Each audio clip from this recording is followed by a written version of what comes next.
এরম হচ্ছে না, ঠিক সত্যি আছে বন্ধুরা, আমি মানলাম। এখন রীতিমতো না সরকার শুভেন্দুদার ফ্যান কন্ট্রোলে হয়ে গেছি। যেরাম সত্যি আমাদের কথা শোনো, রেশন ভালো মানে গম দেবে, এরকম ভালো মুখ্যমন্ত্রী চাল আমি দেবে, কোনোদিনও দেখিনি। আমরা খাবো। তো আর এদের কথাগুলো গরুগুলো কি তোমরা শুনছো, ঘাস তোমাদের খাবে? সামনে ভিডিওটা আছে। ওদের জন্য একটা মানে ব্যবস্থা করো। কি বলবো, আমাদের কোনো মানে দরকার নেই, না ওনাকে হয় আমার নবান্ন শত নিয়ে কোটি যাক, প্রণাম, শত কোটি প্রণাম। নবান্ন উনি নিয়ে ছেড়ে দিক। সত্যি, মানে উনি যা করে দেখাচ্ছে না, উনি যদি এরকম থাকতে পারে তো আমাদের মতো মানুষের সবসময় ওনার পাশে থাকবে। দেখো, যখন হচ্ছে গরুগুলোকে মানে কেটে কেটে তাদের পেটে বাচ্চা থাকা সত্ত্বেও কুরবানি দিয়ে সেই গরুগুলোর বাচ্চাগুলোকে, ছোট ছোট বাচ্চাগুলোকে রাস্তার পাশে ফেলে এই আগের বাড়ি দেখেছি ভিডিওতে, সেগুলো ফেলে রাখতো, তখন কিন্তু কেউ কোনো কথা বলেনি। হ্যাঁ, আর আজকে যখন উনি বলেছে গরুগুলো কুরবানি দেওয়া বন্ধ করতে, এখন কত কিছু বেরাচ্ছে, এই গরুর রেশন দিতে হবে, এই দিতে হবে, ওই দিতে হবে, গরু কিনে নবান্নে ছেড়ে দেবে। তো আমরাই ভালো না, আমার মানে কি বলবো, সরকারকে কি বলবো, আমরাই ভালো না।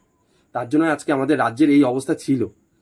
এখন ভালো হয়ে গেছে, আর আরো ভালো হবে আমি জানি। সত্যি শুভেন্দুদার আমি ফ্যান হয়ে গেছি, সত্যি কথা। যে কি বলবো, ওনার মতো মুখ্যমন্ত্রী যেন, মানে কি বলবো, আর কিছু বলার নেই। ওনার মতো মুখ্যমন্ত্রী মানে যতদিন আমি বেঁচে থাকবো ততদিন যেন উনি মুখ্যমন্ত্রী হিসাবে থাকে। জানি না, আপাতত বর্তমানে তো উনি ভালো করছে, পরবর্তীকালে সময় সময় পাল্টাবে, কি হবে না হবে সে আমি জানি না, কিন্তু এখন যা করছে সে, তার জন্য ওনার আমি ফ্যান, সত্যি কথা।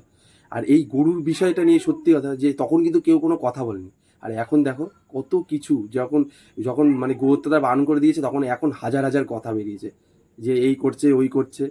আরে আমরাই ভালো না, আমরাই ভালো না, আমরা যে কবে ভালো হব, আমরা কবে কি হবো কি জানি না।